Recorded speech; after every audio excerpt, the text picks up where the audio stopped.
In this episode of Hot Hardware's 2.5 Geeks, we go hands-on with everything from bodacious 64-core thread-ripping workstations to supercomputers in your pocket from the next galaxy.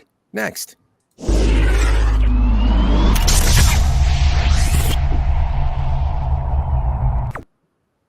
Welcome back, ladies and germs. How you doing? Dave Altavilla here.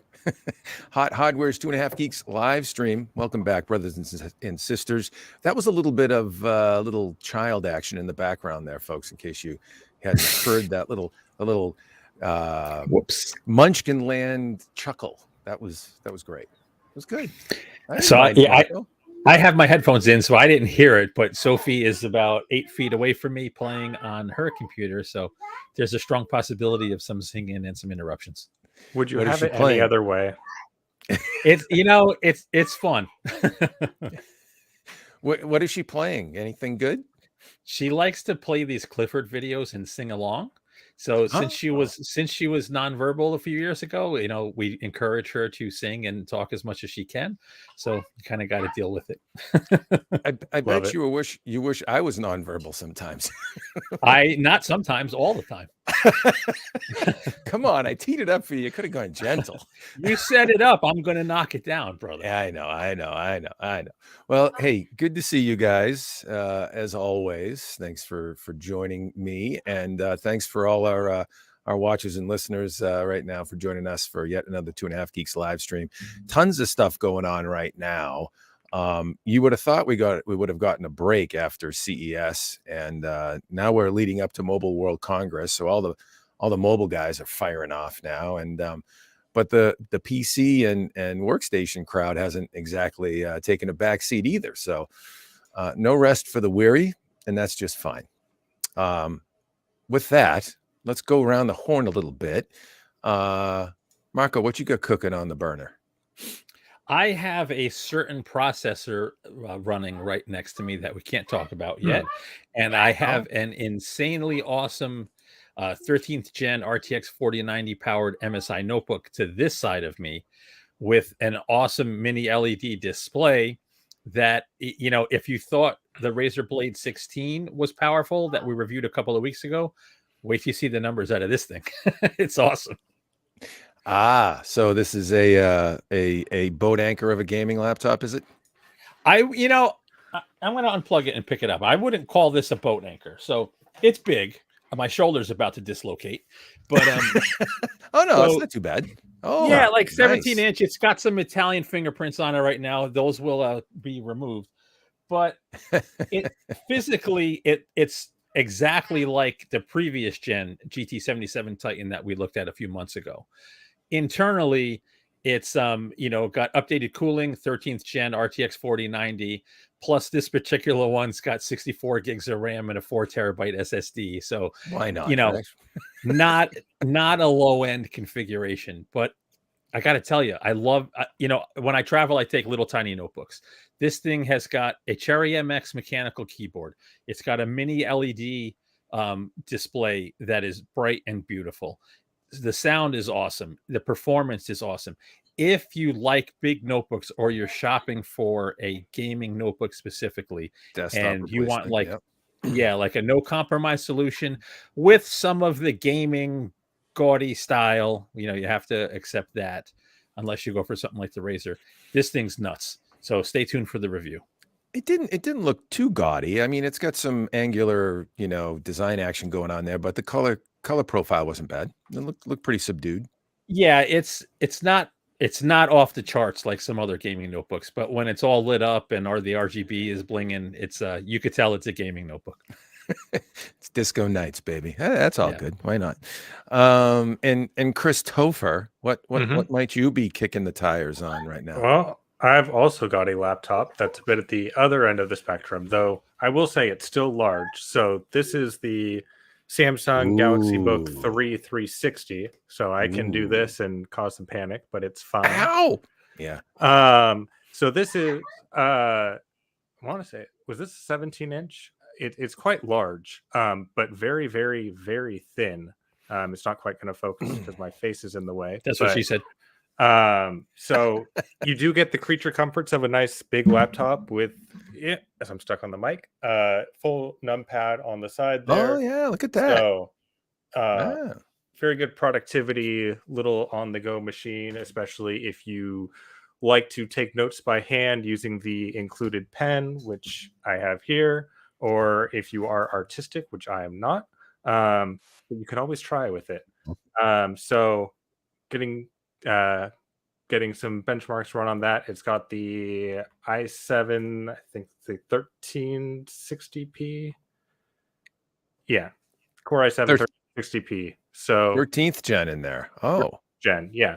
nice. So, Good. 16 gigs of RAM. So should be a pretty capable little thin and light laptop for those who want to work on the go and have some flexibility with it. Marco, quick dig on the memory cells here. 1360p is the 28 watt TDP envelope kind of range. Yes. About right. Yes. Yeah. Yep. Yes. Not the big honker and not the 15 watter down on the ultra thin and light. Okay, cool. Yeah, that'll be a nice data point to look at, Chris. Once you get that's to a the 12 testing. core, 16 logical. So I think that's 8 plus 4.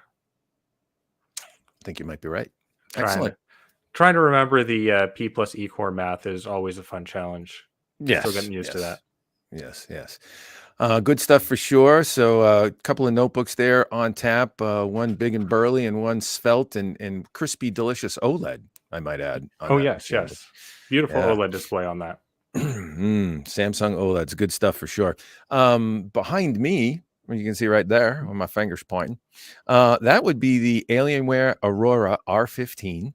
It is the new design. I would zoom in on it, but I don't feel like messing up my camera settings.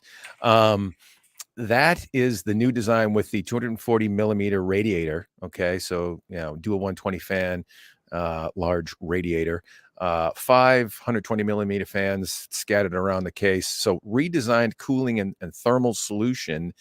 All the delicious bling you're used to. Actually, that's a good. There you go. There we go. Right up front here, really, that redesigned cowl in the front. And so 13900 KF on board, and an RTX 4090, and 32 gigs of RAM, and gobs of SSD storage, and so I am kicking the tires on that. I will say early testing is showing some strong numbers that you would expect from this combination of CPU and GPU, but tame acoustics. Like while gaming, running a real game benchmark, in-game benchmark, whether it's F122, which is what we've been using lately, and a few others. Forza Horizon 5, 45 dB. And that's, cranking away at 4K ultra settings. Yeah. That's on a 240 mil rad now. Yep. 240. They expanded it. So it's twice the size, which I think they've needed to do for a while. And I think Intel 13th gen, with all the juice that it can draw, certainly may have, prompted them to go that way. But I think it's what, the platform needed. And so far so good.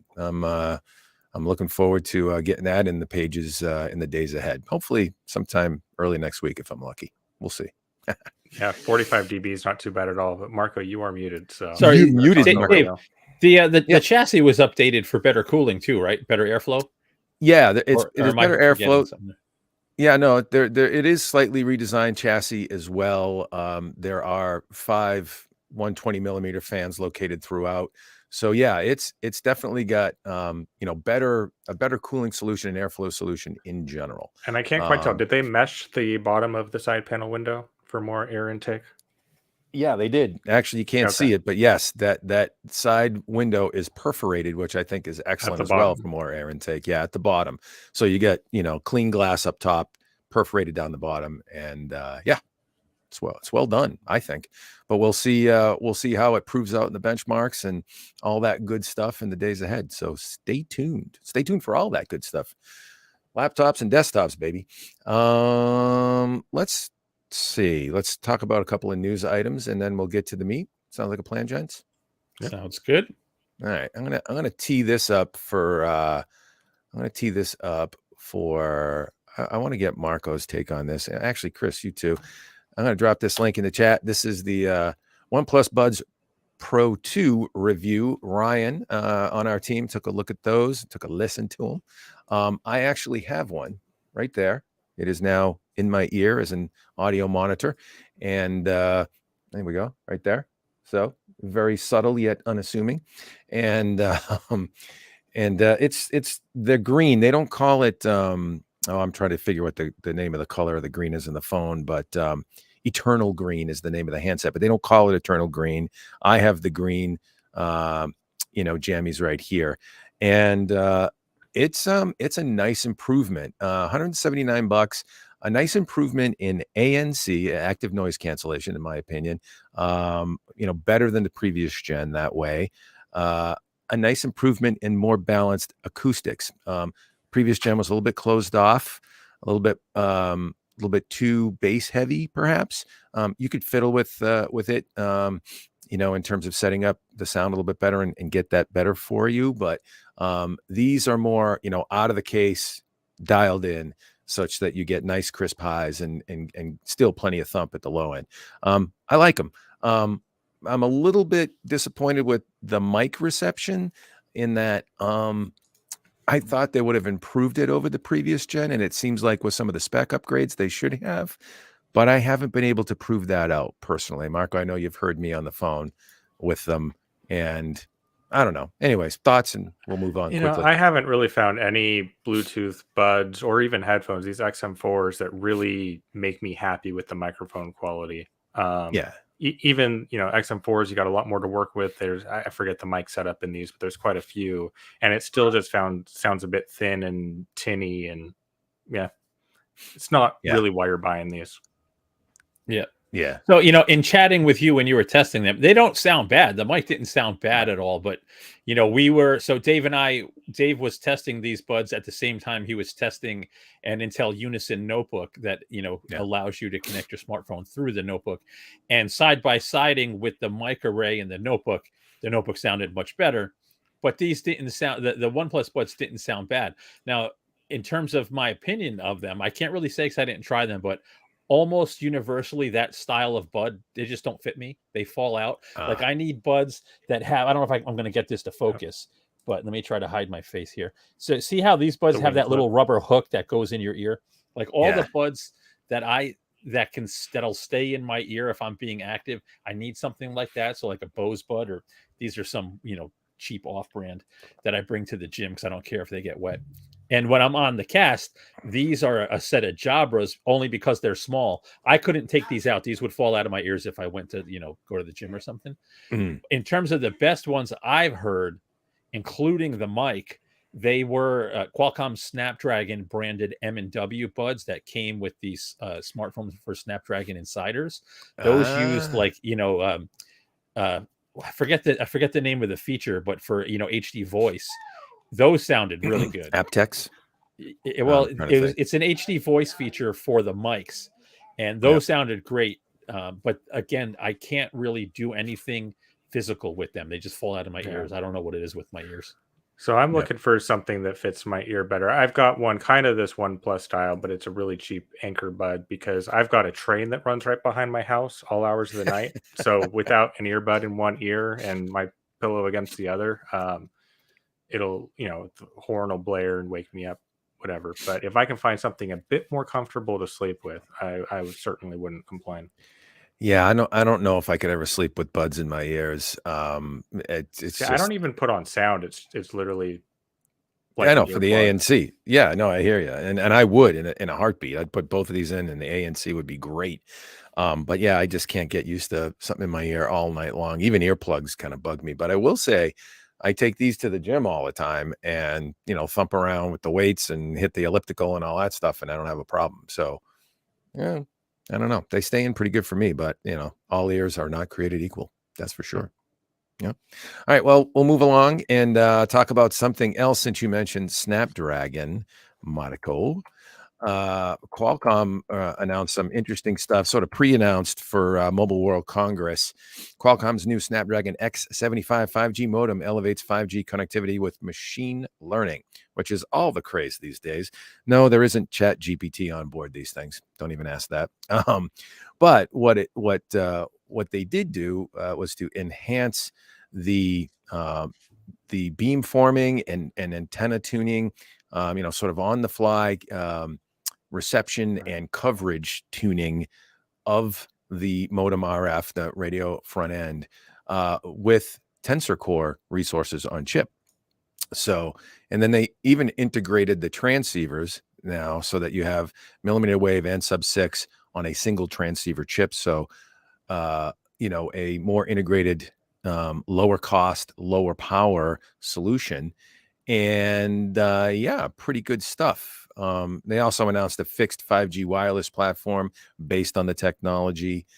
Fixed 5G wireless, in case you don't know what that is, think of it like this: fiber backhaul to the central office, 5G wireless transmitter at the end of your street, and then a little receiver on your house, and you're getting broadband lighting up your house at 5G.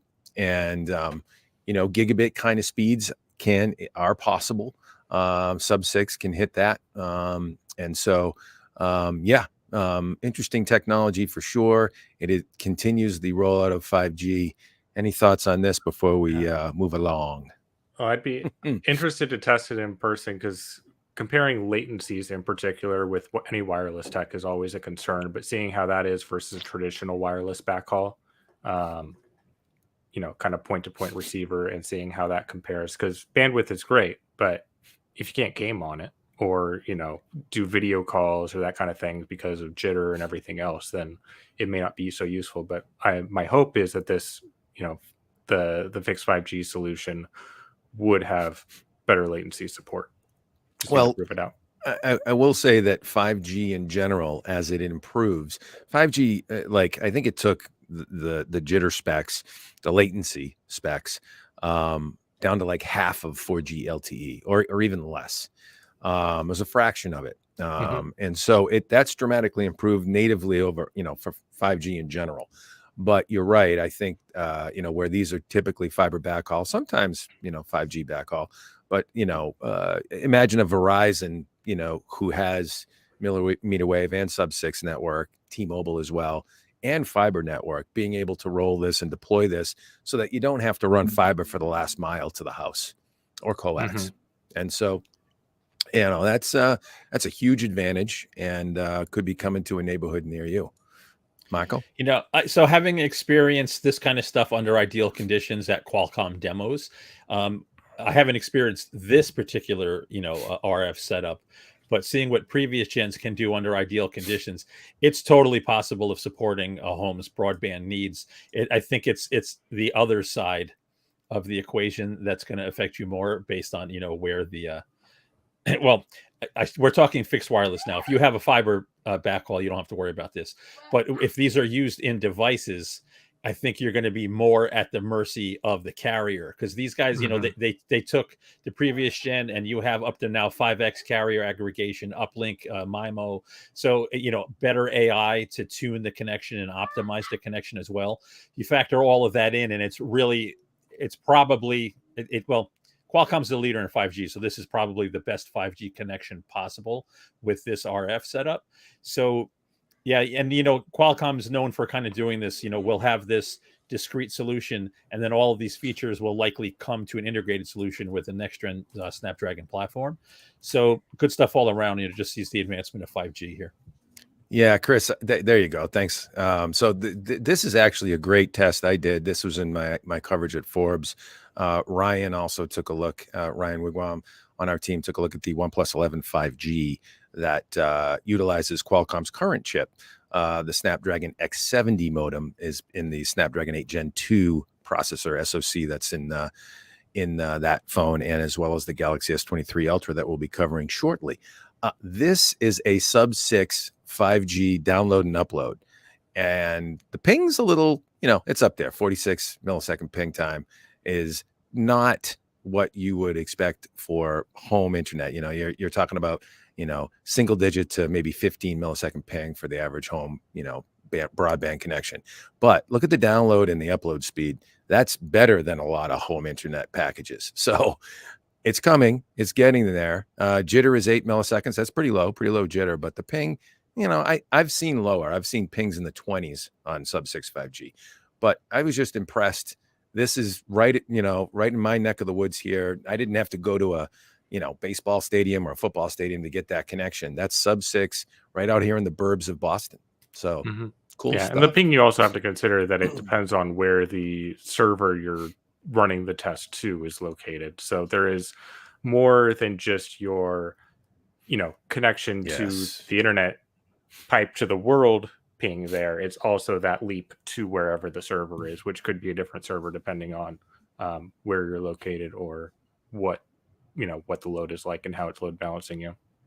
Yeah, absolutely. Just so you can see, to point out there, rather, Google Fi is the network that I'm on, but Google actually is a multi-carrier, essentially aggregator. They bounce around depending on what area you're in for optimal performance, and it's strapped to T-Mobile in my area. So that's essentially T-Mobile sub-6, which is some of the best 5G connectivity out there right now. And as Tim would point out, people in rural areas would with terrible internet choices would love that type of connection. Yeah, so it doesn't have to be that way. I'm out in Eastern Kentucky and I've got symmetrical gigabit fiber at the home. So, well, Kentucky's pretty advanced, but in that kind of stuff, Eastern Kentucky maybe not so. But we have a very nice homegrown ISP here that does pretty well. Shout out Intermountain Cable. There you go. All right. Well, let's transition, shall we, gentlemen, to the a little bit more to the main event with this headline that came through the news, and we'll talk about this briefly and then dig into hands-on with a similar class chip.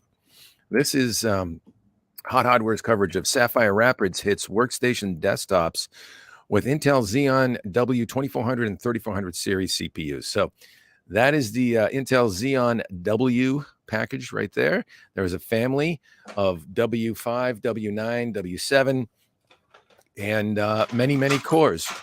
Right, Marco? As he's laughing. I have to say that looks quite familiar to what I've got here. This is, of course, the server Sapphire Rapids. Oh, nice. And what one is that? How many cores is that? This is either the 56 or the 60 core. I don't quite remember. It's not really labeled on the heat spreader because this is a early sample. But gotcha. Cool. So many cores and scaling up from W5 to W7, W9. All P cores, right? No E cores, right? Multi-threading throughout or hyper-threading throughout. And no accelerators on board either, or specialized accelerators for internet workloads. But there's some AVX mojo in there too, right? So tell us what your thoughts are there, Marco, and we'll get into the many core stuff. Yeah, so there's two families of Xeon W, right? But they're both based on Sapphire Rapids. They're essentially the server chips. Right, two flavors of the server processors, not the chips, because they use the tile architecture. Two flavors of those processors, sans the accelerators, and designed for high-end workstations. There will be motherboards in the DIY sector available eventually, and you'll be able to buy the processors at retail eventually. I think right now they're rolling out with system partners, but these are like the extreme top end. So, as you mentioned, Sapphire Rapids right now. If you look at Raptor Lake on the desktop, right, the mainstream desktop parts, you have hybrid architectures. You have a mix of P cores and E cores. So the low power efficiency cores, the high performance cores, and the OS scheduler and the thread scheduler in the chip manages the workloads across those threads, and you hope for the best. These guys are nothing but P cores in the new monstrous package, socket 4677, LGA 4677 pins on that socket. And these guys, you have two families, the 2400 series, which goes up to 24 cores, or the 3400 series, which goes up to the max of 56 cores per socket there. These are also only one socket per system. So unlike the server chips, it's one socket per system. At least that's the case with the 2400. I have to double check on the 3400. So yeah, you basically go ahead, Chris. You checking that? Or? Yeah, I'll check on that. I don't recall offhand if they support multi-socket or not. Yeah, but you basically so. are taking Intel's best cores, cramming as many as Intel can currently fit in a single socket, with quad or 8-channel memory, so much more memory bandwidth than the mainstream platforms, with all the leading I/O, so PCIe 5, all the leading edge I/O you'd expect. We haven't actually tested. This was just an announcement, and they're going out to system partners now.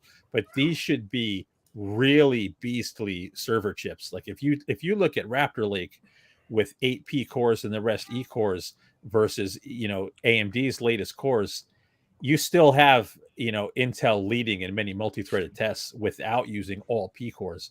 These architectures they should be amazing. Right. I mean, the clocks aren't going to go quite as high, so I'll bring up the 3400 sheet here. So at the top end, we're seeing Max Turbo 4.8 in the series, going down to the 2400 again, 4.8 at the top end. Whereas on the desktop, obviously, you are getting up to that 5.6, 5.8, even 6.0 peak turbo clocks. But still, it's a P core.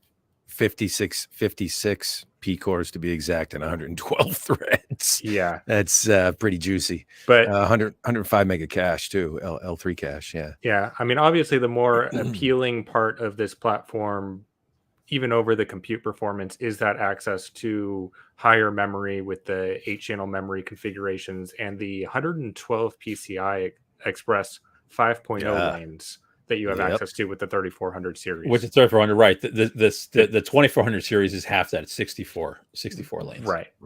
Yep. But that's still a lot of lanes. So if you're running huge storage workloads, or if you want to plug in accelerators, go crazy with GPUs for some kind of AI workload, like you can do that with this.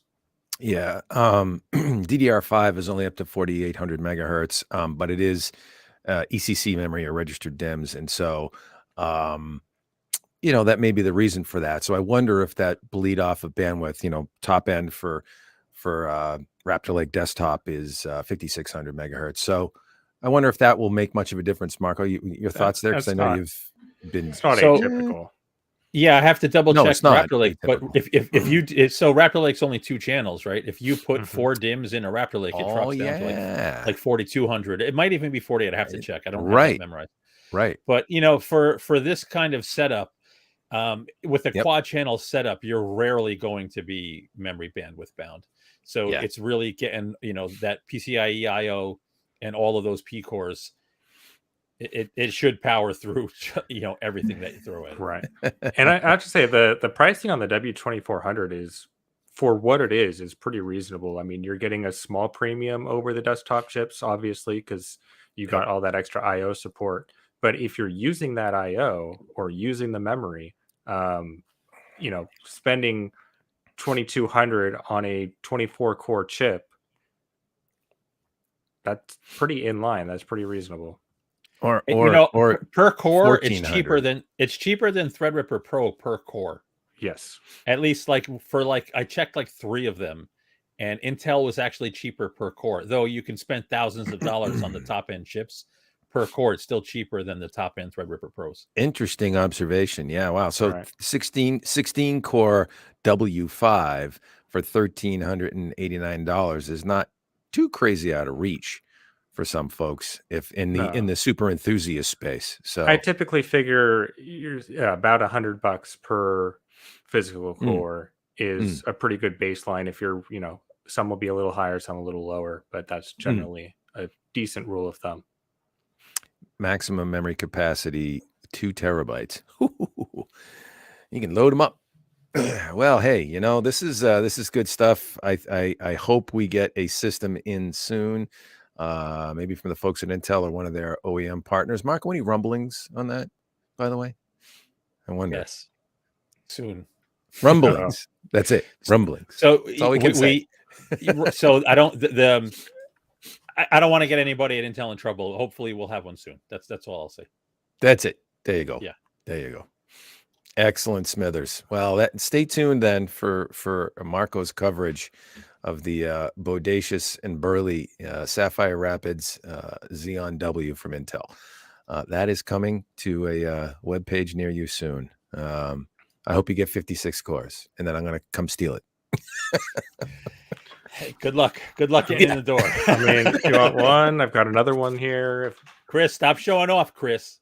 Yeah, well, no kidding. Or this. Yeah, those are server chips. The thing that powers those screams like an elephant, for God's sakes. It's the same silicon. Yeah, I know. For all intents and purposes. Well, it's missing a few accelerators, but it's definitely good stuff. All right, so we'll have to stay tuned with bated breath for Marco's coverage there soon, quote unquote. I will drop this next one in because Chris actually has been able to cover this for us currently, and this is a bodacious and burly workstation, a Dell Precision workstation, Precision 7865 workstation review. Cool, quiet, 64-core powerhouse. That's what we called it. And it's a fairly subdued black box there, right over Chris's left shoulder. Yeah, left shoulder. Hey, see how I did that? That was pretty good translation. My office is a bit dark right now, but. And 64 cores, 128 threads, up to 4.5 gigahertz, 64 gigs of DDR4, 3200 megahertz memory, and RTX A6000 ampere quadro for all intents and purposes, ProViz card, 2 terabyte NVMe storage. I mean, holy mackerel. Oh, in RAID 0, mind you. Wow. Yeah. Wired for sound, right? It's built for speed, that's for sure. Very impressive workstation. So I think, correct me if I'm wrong, but I think the Threadripper Pros were initially a Lenovo exclusive for a period of time. Very short period of time. Yeah. So they've since opened up to other manufacturers. So of course the Dell Precision system here. It's very well put together. When you're working inside of it, it feels like a server because it's using very similar components and very similar tooling for how it's constructed. Even to the side latch, let me just jump down. Sorry for the, racing down the page here, but even the latch here is the same as you'll find on the top of a server to break into the chassis. And you can get a rack mount for it, which was so well hidden I didn't initially realize it was there until I was corrected after the fact and said, actually, there is a way to put a rack on there, and it's very cool how they integrated it with the top of the chassis can be detached. You do need a screwdriver for that. It's not completely toolless, but you can install a rack in there and get it out of the way if you so prefer. But this system is so quiet under load and under operation that it's not a workstation that you need to get out of the way and put in another room.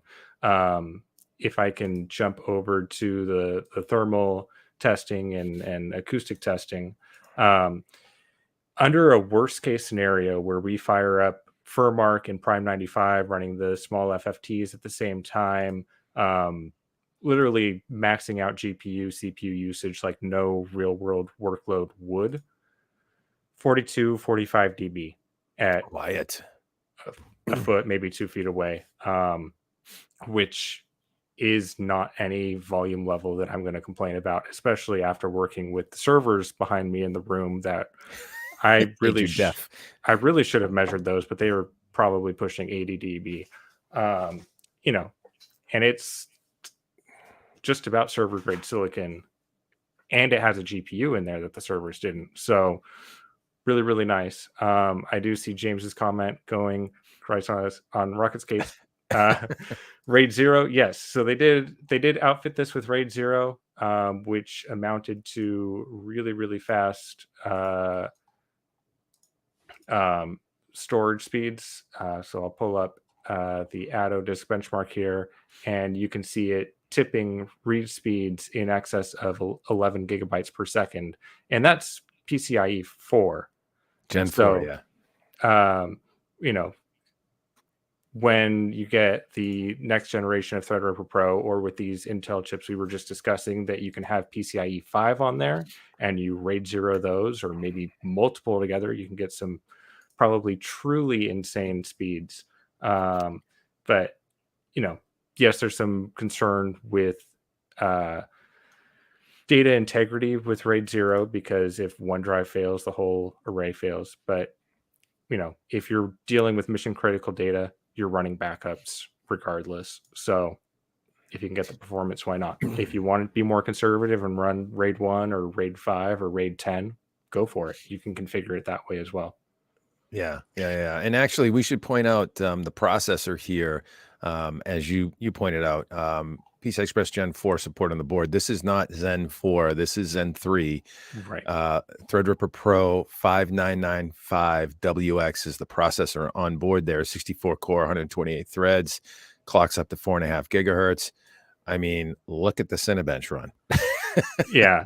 So the Cinebench, unfortunately, we don't have the Zen 2, the 3000 series chip on here. I do have a benchmark here in a minute, but the 5965, was that a 32 core, Marco? I should have checked that before I brought this up. 65 is, I believe. The 65 is a 24 core. 24 core. Yeah. Yeah. So, you know, with this many threads in many workloads, you're not going to get perfect scaling, especially because you will have a fall off in clock rates typically and stuff. But still, I would say that's pretty impressive. You know, right. can I just 24 cores? Yeah, I just wanted to add something on to what Chris was talking about before. Steve's put in this comment and said, you know, OEM system under 45 is impressive. You know, Chris's the higher decibel reading was using the ultra performance profile. If you use the system with the power virus, with the power virus, if you use the system with its optimized performance profile, it was 35 dB. It was way quieter. So with a more typical workload, right? With a standard workload, correct. But still, like if for regular workloads, you're not going to hear that system most of the time, right? So really, really nice. And the optimized profile with this is very, very well tuned. I ran all the benchmarks with the ultra performance preset because we typically do, but spot checking a few of the results with the optimized profile, it was interchangeable between the scores, definitely within margins. So you can get all that performance without the noise. In most cases, obviously check your own workloads if you're investing in a $15,000 workstation and tweak it to the way that makes sense for you and your workloads and use case. But I think for most people, that optimized profile is just fine. And so here in Pavre, we do get that look at the 64 core prior gen Zen 2 chip, and you can see that there is a nice little improvement, 64 core to 64 core here, gen over gen. And I would hope to see the same kind of improvement as we get to a Zen 4 Threadripper Pro, but that's not here yet. You got Blender in there, Chris? Sorry. Yes, I do have Blender down here. So, and I was just going to say the crazy thing about this system. So this is the CPU score here. And again, it's crushing everything else. This has the RTX A6000 top of the line professional GPU on there. I mean, we'll asterisk that and get to it in a moment. And that just falls to the middle of the pack against top-end consumer GPUs. So the A6000, for those who aren't familiar, is basically an RTX 3090 in terms of CUDA core count. But it does have a lower TGP target, about 2/3. I think it's 300 watts versus 450, and lower clock speeds as a result. It does have double the memory capacity, though, 48 gigabytes of VRAM versus 24 gigabytes. So the performance here is perfectly in line with our expectations. But my takeaway from this is I really want to see the new Ada Lovelace RTX 6000 professional GPU, which I think is, I'd have to go double check, but I think it's either the equivalent of the 4090 or even slightly higher, maybe 4090 Ti theoretical type specs, which should bring even more performance improvement. It's crazy to me that an A6000 is holding this machine back But that just shows you how powerful that Threadripper Pro is. Well, and how powerful GPUs have gotten this generation. I mean, the leap is significant. And go ahead. Sorry. No, I was gonna say there's an interesting data point if you scroll to the Blackmagic numbers too. Yes. Yeah, so that's an interesting. Why don't you talk to that one, because that's something people are gonna be like, what? So Blackmagic raw 8K image decode. So this is, you're getting your 8K video footage and you're decoding it from Blackmagic raw into an intermediate format for editing in probably DaVinci Resolve, since that's Blackmagic software. In the typical 12:1 compression ratio, the more compressed format that most editors right now are probably working with, if they're working at this scale at all, just because the memory demands are so high, that's the blue bars, and it falls in line with GPU power expectations. So again, just behind the 3090 Ti here. But when you go to just the 3:1 compression, so it's not as computationally intensive, but it's much more memory intensive. You see the results shoot way up for this precision system, and we expect that that's a combination of a couple of things. A is the 48 gigabyte frame buffer that the GPU has, so it can just keep all that in video memory. But even to get the data there, the 8-channel memory in the workstation system that the Threadripper Pro allows also just allows that data to flow. So you're in this case, you can see all these other GPUs are pretty flatlined, which is indicative of a different kind of bottleneck, which we assume to be memory bandwidth in a typical 2-channel system. And by opening that up, like this sells the system for video effects editors and stuff like that. Like, that's just an incredible result. Yeah. Over 2x. Nice. So, I think it's funny. We've gotten some comments on this, like, oh, my laptop can get 64 gigs of RAM and stuff. But like, getting the nuance of what makes a workstation and why it's $15,000. I mean, again, that price too, like, it's in fluctuation because many of the companies buying these systems are going to be bulk buying. They're going to get discounted rates. It's still going to be a lot of money, but they're probably not paying the full $15,000. That's just a list price if you go on the site and buy it. But that's like, you're making money with this system, and you've got someone who's probably being paid 6 figures to operate it and do the powerful work they're doing. At the end of the day, 15,000 or whatever you configure it to for your needs is a rounding error in your budget. And and if you factor the components, right, the 5995 WX is $6,700, and the A6000 is $3,700. So you're at 11 grand just for the CPU and plus GPU. 8 channels of memory. Right. So it's not like Dell's doing something crazy, asking over 15K for this. And out of curiosity, I went to Lenovo's site, their P620 workstation. I kitted out the same configuration, and it was basically the same price. I went to Puget Systems. Theirs was like 17,000. Workstations do not come cheap, as I put right at the top of the article in the bullet points. Like, that's the nature of the beast. Indeed. I need but one. If you need the beast, yeah, exactly. If you need the beast, it can come in handy. It's like my dad used to say when I'd see him, buying some, I don't know, multi-$1,000, saw or something. He's a big trades guy, contractor, developer. He'd say, "Hey, you need the good tools. You want the good tools. You don't want the cheap tools getting in the way." This is not a luxury. It's an investment. It's an investment. Yeah, exactly. So good stuff. Good stuff there, Chris. The Dell Precision 7865 workstation, cool and quiet, 64-core beast. Well done. Yeah. Tim, you pay for performance, but you're more paying for the reliability. It's the ISV certifications for the software, the ECC memory, like the resiliency of the system as well. If it was just about performance and benchmark numbers, go get a gaming system for most use cases. But if you depend on your system, if you're building that multi-million-dollar bridge, as I say in the conclusion, you need it to work and work accurately more than you need it to work fast. Yeah. That's an interesting point. I know we're running out of time. We got to be quick, but I was just thinking about this. If you were to buy the parts, right, you're going to probably spend about the same because the motherboard's another G. It's another, I don't know what, $600-800 for RAM, the OS license, the storage, the PSU, the case, right? But you're not going to get the ISV certifications, right? So for effectively no markup, you get a pro workstation with a warranty and the ISV certifications. And the vendor support that comes with it. Exactly, right? So like there's very little premium in the rig, even though it's extremely expensive. It's wild to think about it. Yeah. It's funny how it adds up like that. And I think there's probably a fair demographic out there of workstation professionals that settle for consumer class hardware and, probably occasionally pay for it, but they're, smaller companies that don't have the budgets or whatever. And so they get by.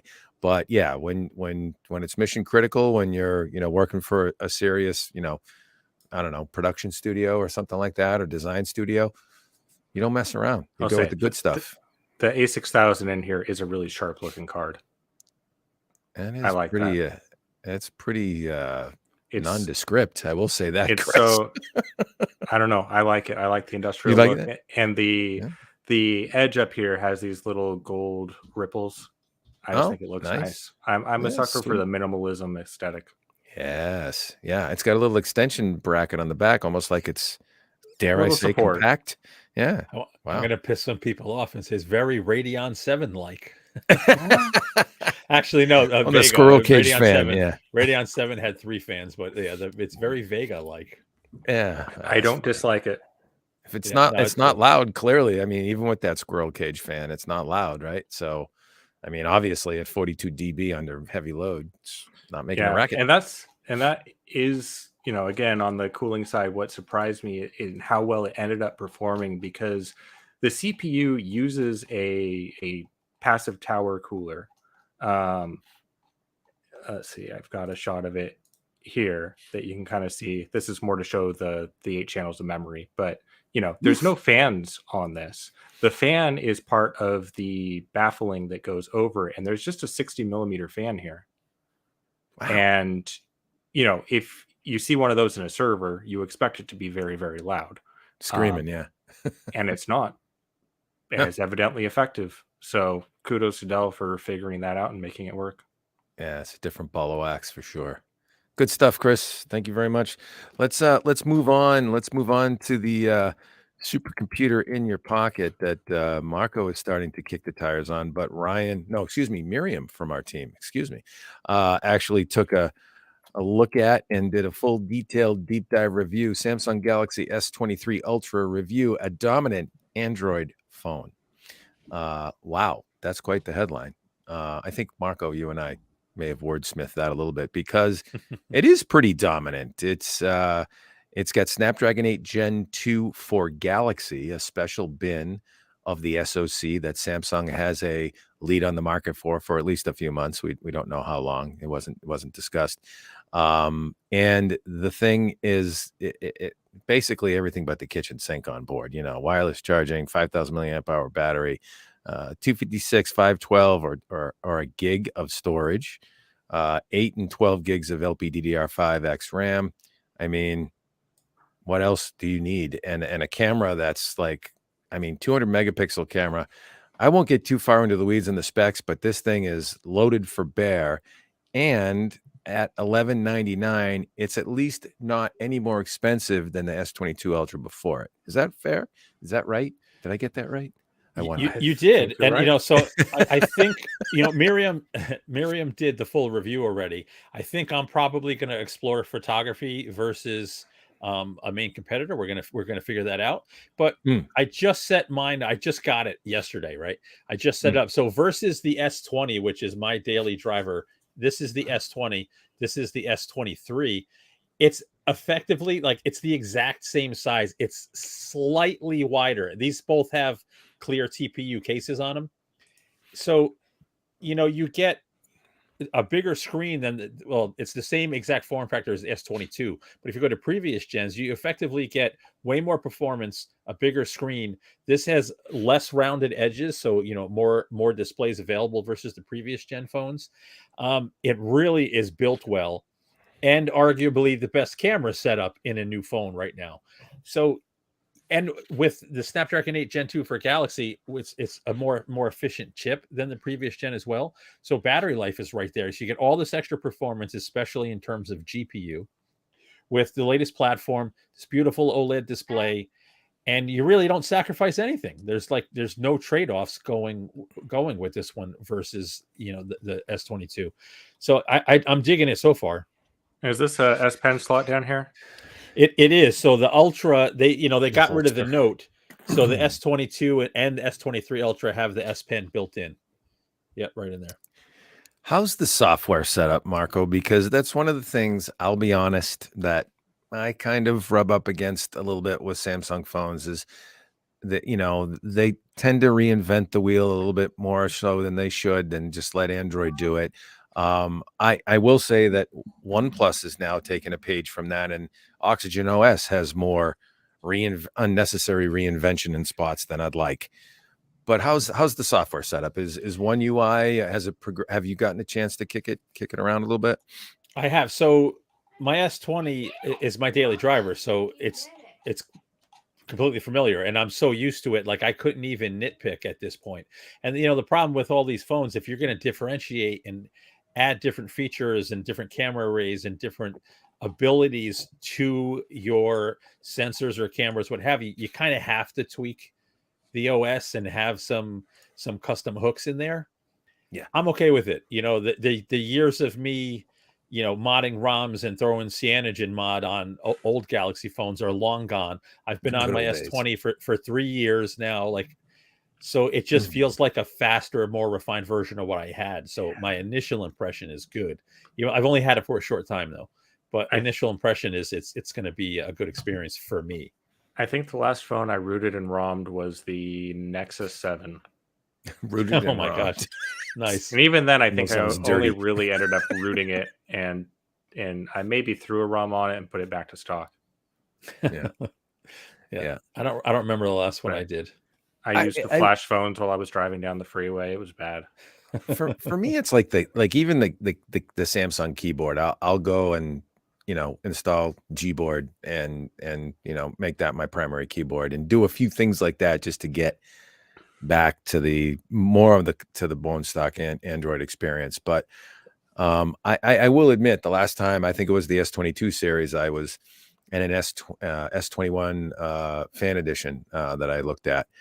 It definitely was improving and getting slicker and more sort of translucent to the Android experience that we know and love every day. So cool, good stuff. Camera. I'm the opposite.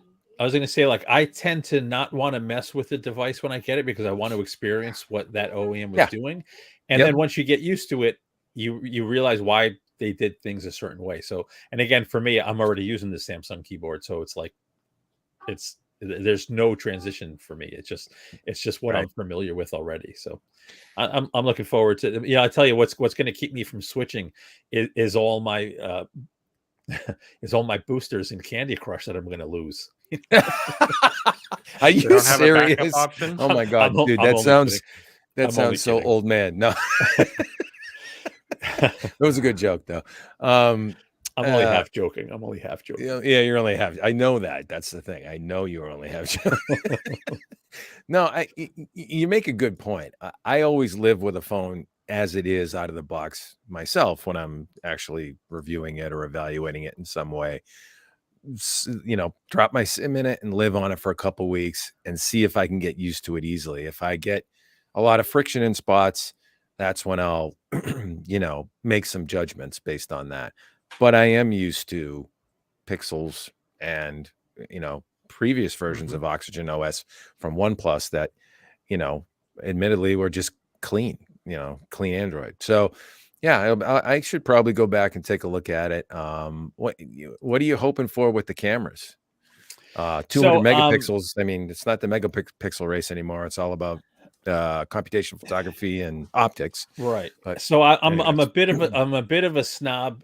You know what it is? It's a pet peeve of mine where first of all, I'm sad that the smartphone has like decimated all the camera companies and that they're all Yeah. well, they are, right? Like so Oh, yeah.